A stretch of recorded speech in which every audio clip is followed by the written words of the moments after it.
आज सारा देश देख रहा है 24 नंबर अकबर रोड के सामने 10 जनपद के सामने 12 तुगलक लेन के सामने किस तरीके से दिल्ली पुलिस और अन्य सुरक्षा बल हमारे पार्टी हेडक्वार्टर्स, सोनिया गांधी जी की रेजिडेंस और राहुल गांधी जी के मकान को भी घेर लिया है।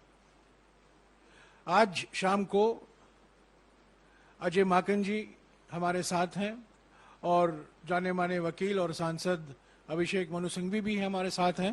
पहले आपको अजय माकन जी संबोधित करेंगे, उसके बाद में अभिषेक सिंघवी कुछ आपको जानकारी देंगे, लीगल जानकारी भी देंगे और उसके बाद हम आपके सवाल लेंगे।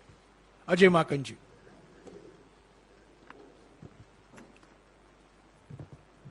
साथियों, आप सब लोगों का स्वागत है। गत शनिवार को एआईसीसी की तरफ से एक सर्कुलर इशू किया गया कि 5 अगस्त को शुक्रवार के दिन हम लोग देशव्यापी आंदोलन करेंगे महंगाई, बेरोजगारी और खाद्य पदार्थों के ऊपर जीएसटी के खिलाफ, और उसके अलग अलग तरीके से करने के लिए जो सर्कुलर में आदेश एआईसीसी की तरफ से दिए गए, प्रदेश स्तर के ऊपर राज्य भवनों के ऊपर प्रदर्शन, राष्ट्रीय स्तर के ऊपर members of parliament Rashtrapati Bhavan जाएंगे और एआईसीसी की तरफ से कांग्रेस कार्यकर्ता प्रधानमंत्री निवास पर प्रदर्शन करेंगे। ये गत शनिवार को एआईसीसी की तरफ से सर्कुलर जारी किया गया, अनाउंसमेंट हुई, उसके बाद सभी प्रदेश अध्यक्षों और एआईसीसी जनरल सेक्रेटरीज के साथ में मीटिंग हुई। आज हम लोगों के पास में डीसीपी की तरफ से एक लेटर आता है कि आप लोग 5 तारीख को कोई प्रदर्शन नहीं कर सकते हैं। महंगाई, बेरोजगारी और खाद्य पदार्थ के ऊपर लगे जीएसटी के खिलाफ केवल ये 3 मुद्दे हम लोगों के थे। केवल ये 3 मुद्दे मैं फिर से कहना चाहता हूं, महंगाई, बेरोजगारी और खाद्य पदार्थ के ऊपर जीएसटी। इन 3 मुद्दों के ऊपर कांग्रेस पार्टी प्रदर्शन करना चाहती है। प्रधानमंत्री निवास के ऊपर हमारे सांसद प्रदर्शन और साथ में चलना चाहते हैं राष्ट्रपति भवन की तरफ। अभी एकदम से दिन के अंदर ये रिजेक्शन का लेटर आता है और शाम को पुलिस छावनी के रूप में पूरी एआईसीसी को तब्दील किया जाता है। आज कांग्रेस पार्टी की तरफ से हम इस सरकार को कहना चाहते हैं कि आप जितना मर्जी दबाव की नीति अपना लें, महंगाई, बेरोजगारी और खाद्य पदार्थ के ऊपर लगे जीएसटी, इनके ऊपर कांग्रेस पार्टी आंदोलन करती रहेगी। हम पीछे हटने वाले नहीं हैं, चाहे जितना मर्जी दबाव डाल लें। आज एकदम से पुलिस, एकदम से अफरा तफरी का माहौल, 10 जनपद, 12 तुगलक लेन, किस लिए? केवल इस वजह से कि हमारे ऊपर दबाव डाला जाए कि हम महंगाई, बेरोजगारी और खाद्य पदार्थ के ऊपर, जीएसटी के ऊपर हम लोग आगे दबाव और प्रदर्शन और जनता के मुद्दे ना उठाएं, और दूसरी तरफ इस पूरे के पूरे नैरेटिव को चेंज करने की कोशिश है कि कांग्रेस पार्टी इन मुद्दों के लिए नहीं बल्कि किसी और मुद्दे के ऊपर प्रदर्शन कर रही है, इसके अलावा और कुछ नहीं है। क्योंकि कोई प्रोवोकेशन नहीं है, कोई भी ऐसा कार्य नहीं है जिसकी वजह से एकदम से पुलिस को, एकदम से केंद्र सरकार को कुछ करना पड़े, सिवाय इसके कि 5 तारीख को, 5 अगस्त को हम लोगों ने प्रधानमंत्री निवास के ऊपर महंगाई, बेरोजगारी और खाद्य पदार्थ के ऊपर, जीएसटी के ऊपर हम लोगों ने प्रदर्शन का कार्यक्रम रखा है। तो मैं इससे पहले कि अभिषेक सिंघवी जी बोले, मैं फिर से दोहराना चाहता हूं कि कांग्रेस पार्टी ऐसी दबाव के अंदर आने वाली नहीं है। हमारा राष्ट्रव्यापी प्रदर्शन, आंदोलन महंगाई और बेरोजगारी के खिलाफ रहेगा और प्रधानमंत्री आवास तक के, राष्ट्रपति भवन तक जो हमारा कार्यक्रम है उसको हम करेंगे, चाहे हमें उठा करके जेलों के अंदर क्यों ना डाल दिया जाए। धन्यवाद। शुक्रिया अजय माकन जी। अभिषेक सिंघवी जी।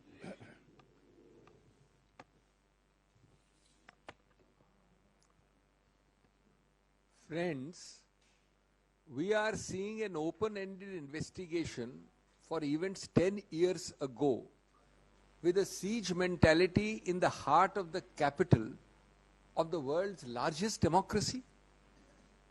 Can we believe it? India, the proud largest democracy of the world, has a siege mentality. I was astonished to see that people cannot come and go. There are platoons everywhere on the other side of the road also, apart from Tughlaq Lane. And for what?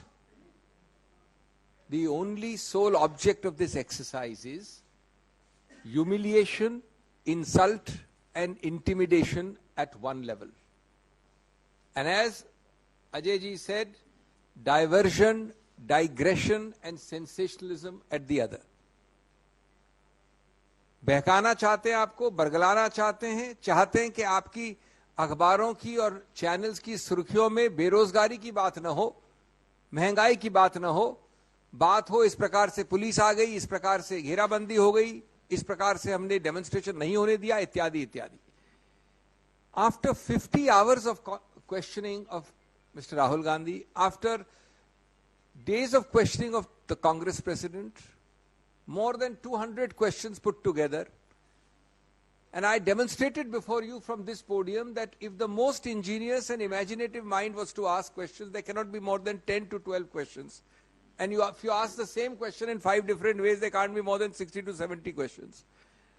But today, you have created a siege mentality, a climate of fear. The entire country watches as investigative agencies are deployed mindlessly against the leadership of India's oldest political party. I mean, you are treating this institution, this party, these leaders as terrorists. Is it the worst form of petty politics to divert, and then on the contrary you blame us? As we have said earlier and repeated endlessly, our voices will not be silenced by these cheap tactics. On the contrary, you are underlining your acts and omissions by these diversionary tactics for the whole world to see, but we will never relent, whatever be the cost. We will never abdicate our responsibility as a responsible opposition. We believe that these are the actions of a frustrated political regime.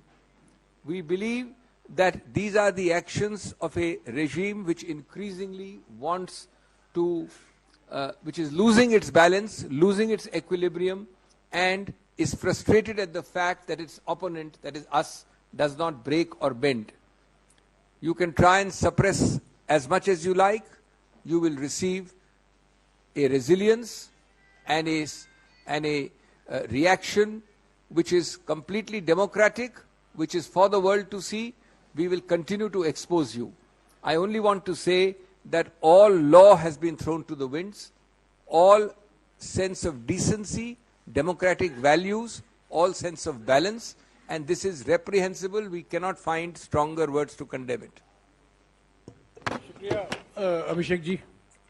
आज जो देख रहे हैं आप, ये पहली बार नहीं हुआ है. ये प्रतिशोध की राजनीति है, ये धमकी की राजनीति है. और कहा गया है, एक प्राचीन कहावत है, विनाशकाले विपरीत बुद्धि. ये विनाशकाल है.